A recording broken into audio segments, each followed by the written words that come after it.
And what's up, everybody? Welcome back to the channel. It is your boy Cheap Ludes wearing the same sweater your weird uncle who wears the pocket jeans wears to Thanksgiving. Look, we have Takeoff Equal Chance packs again, which I'll be honest, never lead me with a huge sense of excitement because I literally always lose MT on these packs. So the cards in the set are actually pretty tight, though. I mean, all things considered, we got Draymond, who looks like really a top wing in this game, at least like a top lockdown wing in this game. I don't know how much better he is than like Scottie Pippen, realistically. Size wise, they're about the same. I just don't know. Then we got Big Dino, who I'm a little disappointed in Dino, I'll be honest. Like, I am. He's got jump shot 4 on very quick. It's just he's not really the greatest movement wise, which is fine. He's got 91 speed. Like, he's relatively quick, too. He just needs some shooting badges. That's about it. Then we got Luka Doncic, who I'm assuming they're going to upgrade his stats at some point because he has like base dribble style and like normal Luka Doncic release, which is pretty terrible. So I would have to assume that they update it at some point, or they're just giving us a giant middle finger at that point. And Michael Cooper, which is, if you're watching Winning Time, it's really cool that we got a new Michael Cooper card. He's always fun to use, so I'm excited to add him to the Showtime Lakers roster that I'm attempting to build at the moment. So that's pretty cool. Like the packs say, equal chance. Now, I can't say for sure if that's the case. I had good luck last week. The first one I didn't have good luck on, and the week before there after that, I had decent luck. So with that being said, I mean, let's go ahead and open some. 50,000 a piece is just very steep, especially when most of the cards kind of don't even end up being that amount of MT. So we got a holographic Mike Conley, and it looks like Luka. Now, the question really is Luka even worth it? Because you're going to be able to get his current series card significantly cheaper, and at least from a signature standpoint, there's no difference between. They also gave him like a 79 vertical and a 70 driving dunk. This card is extremely disappointing. I'm building just an elite level collection of like random holographic cards, though. I will say that when it comes to like current series, base set guys, etc., I got currents, or I got hollows on deck. We got 2 Lukas in a row. Luka's probably going to be dirt cheap. Even if I sold both the Lukas, it would appear already that I've probably lost about 40k MT. I would say at the absolute minimum. I would expect Luka to be around 25,000 MT at the highest, honestly. So kind of disappointing, but it is what it is. I mean, I'm going to lose MT, and I know that going into this back opening. I'm just doing it for the funsies, you know? Thankfully, they only allow me to open 5 because I would probably open more most of the time. I'm going to get a third Luka. Okay. Big Dino in the cut. Once again, he's probably less than 50k, so it doesn't really matter. Draymond, I would actually probably use if I pull him, but if I don't pull him, it is what it is. I kind of like my squad the way it is anyway. But Draymond's a very good point guard for use in, let's say, you know, triple threat. So that's one of the reasons I think the card is really cool, but we'll see. We'll see if I pull him. I don't think so. I'm going to use 250k real quick and make absolutely none of my MT back. I can just sense it.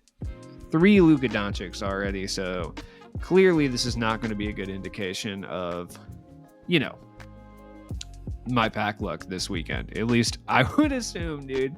I'm curious to see what we get this weekend set wise. I really would like to know what we're going to see.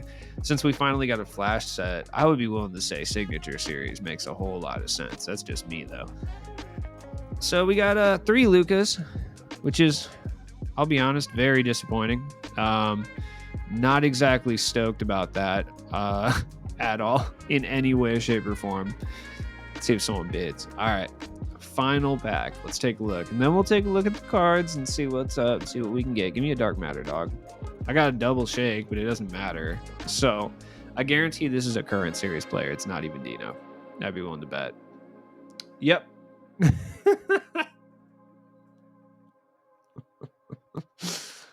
4 Lukas. 4 Lukas I got in this pack. 4. Do not open this set. This set is very bad. Wow. I'm disappointed. I really wanted Draymond. He might be kind of expensive. I could see him being a little bit rarer. But you know what? It is what it is. Regardless, the holographic Michael Cooper? Okay, you know what? That's pretty cool. It's pretty tight. All right. Still not great, but yeah, this set's pretty bad. What do I got here? I got to redeem a prize. Ooh, draft token. Ah, disappointing, but I kind of knew what was up before I even opened the set. So let's take a look here. We got Michael Cooper. Michael Cooper looks good. He looks relatively fun. These cards are kind of on the more expensive side, so it's like during a regular set and a regular pack opening, Michael Cooper would probably be 5,000 MT if that was the case, but because they're 50,000 a piece to open, he's going to be a little bit more on the expensive side. Michael Cooper's good, 6'5", like I believe he has a good jump shot as well. So let me take a look at Michael Cooper's jumper for you. Jump shot 28 on very quick. Same release as like Moncrief and Wang, which isn't the greatest release. It does miss a lot of whites for some reason, but Michael Cooper is a great 3-and-D player. I mean, he's going to have pretty much everything you really need from a 3-and-D perspective. It's just when there's as many two guards as there is that do the same thing as Michael Cooper for a literal fraction of the cost, I can't say with utmost certainty that he's worth even picking up. I would say leave him. It's unfortunate because I like Michael Cooper, but leave him. Luka is absolutely terrible, I would say. The reason being is if the SIGs are correct on the database, which they would have changed by now, so I would assume they're actually correct. I mean, if that's the case, yeah, I mean, he's not good. Like, if he's got day one Luka SIGs, which weren't terrible then, they still weren't that great then, but they weren't terrible then. I would say picking him up at this point just for the extra Hoff badges is not worth it, especially with the like kind of wealth of like really solid point guards that you can pick up in this game. It's really not worth. Let's see, what badge can I get? Quick first step. I don't think that's necessarily worth it. Honestly, I don't. I'd rather have the 40 something KMT back than get a quick first step. And that's just my own opinion. I mean, you can make that decision if you want once you open these packs. I just personally think the Hoff badges are kind of a way for 2K to milk more of your MT. Realistically, because like if I spent VC on them, maybe I wouldn't think twice about it, but because I spent MT, it's not worth it to me. That requires me to have good pack luck, of which I'm not certain. So then let's take a look at Dino. Dino looks good. I'm glad I got Dino because, I mean, Dino looks tight. I'll probably end up doing a gameplay of him later. So, okay, so there's just no Dino. You just can't search for Dino, it would appear, which is annoying. Yep. So, there's always something when it comes to 2K, literally always. Now, Dino himself looks good. I mean, he's relatively quick for his size. They gave him back his 7'11" wingspan, which is really huge for Dino. Just because he's not the greatest card outside of there, especially when so many power forwards are good. But 6'11" with a 7'11" wingspan, excellent jump shot, like fantastic jumper. I'd be willing to bet any amount of money we get another Dino in the fan favorite set whenever that's going to be. So, out of position. That's what we're getting this weekend. Out of position or signature series, yeah.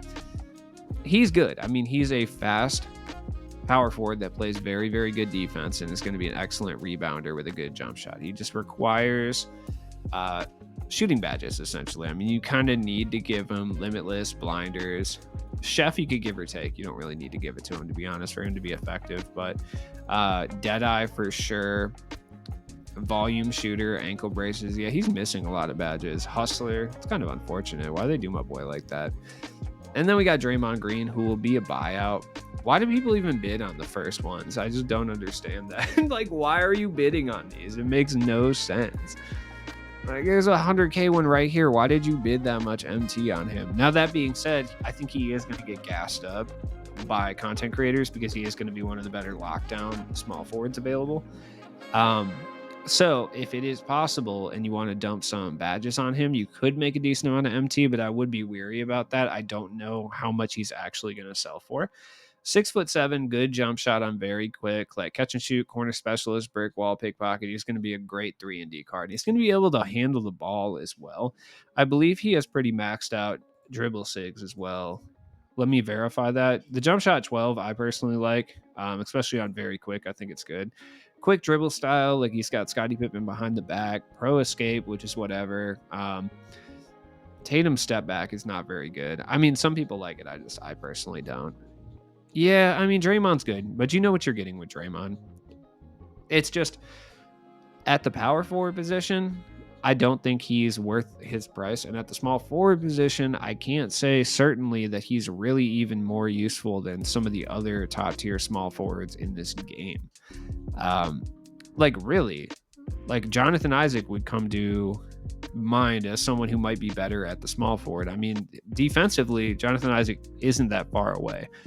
I mean, it's just tough. I would say that Draymond's probably not worth the price right now. If he calms down, then yeah. But I mean, for like Glenn Rice price, yeah, dude, definitely not. Let's see if they actually gave us a pack in the skill challenge. I would be willing to say they probably didn't. This 10 tokens is just absolutely just insulting, to be honest. Like, straight insulting. The exchange probably is not worth it, I would say. I mean, if you're looking for extra Hoff badges, sure, but it's like they're basically charging you about 150K roughly for one single Hoff badge, and then you have to open a pack and get an original owner one too, so it's probably even more than that realistically. Like, you're gonna have to yeah, essentially you're gonna have to open at least one, possibly even two if you get lucky and pull Draymond in the first one, and then purchase 4 of them. So it's really not worth it regardless. Like, any way you look at it, it's not going to be worth it. Like, it's kind of a bummer. Did your favorite NBA team make the playoffs? Yes. Yeah, 1 token, sick. We did get a new card today as well. We got, you got to do what? 20 assists with Vinny, and then you get Brandon Clark, who, like, whatever. He looks all right. I mean, if you want Brandon Clark, cool, whatever. I mean, I'm going for all the cards anyway. I was lazy yesterday and didn't feel like trying to get 4 steals with Will Barton, which I would just recommend just playing triple threat with like Giannis and Grant Williams in the cut as well, and just hoping for the best and just trying to just spam steals would be that would be what I would do. But, you know, it is what it is. If you want to be cheesy like that, you're going to have to be cheesy like that. I forgot that the takeover stuff actually disappears after a week, which I think is the absolute worst part of this whole ordeal, is that they get rid of the takeoff challenges every week, which is ridiculous. Like, 2K wants you to be playing this game all day, every day. And if you're not, you're going to be actively punished for it, which I think is my biggest problem with 2K22 this year. As always, I've been your boy Cheap Ludes. Look, at the end of the day, do not open these packs. There is zero reason to open these packs. I would highly advise not opening them. If you want any of the players, literally you could get every single one of these players for either half the price of a pack. In Dino's case, slightly less than one singular pack. And in Draymond's case, less than 2 packs. So they're under no circumstances worth opening. So have a good afternoon, you guys. I'll be back with more content later. I'm going to do a non-badged up Dino 5-minute gameplay later. Peace.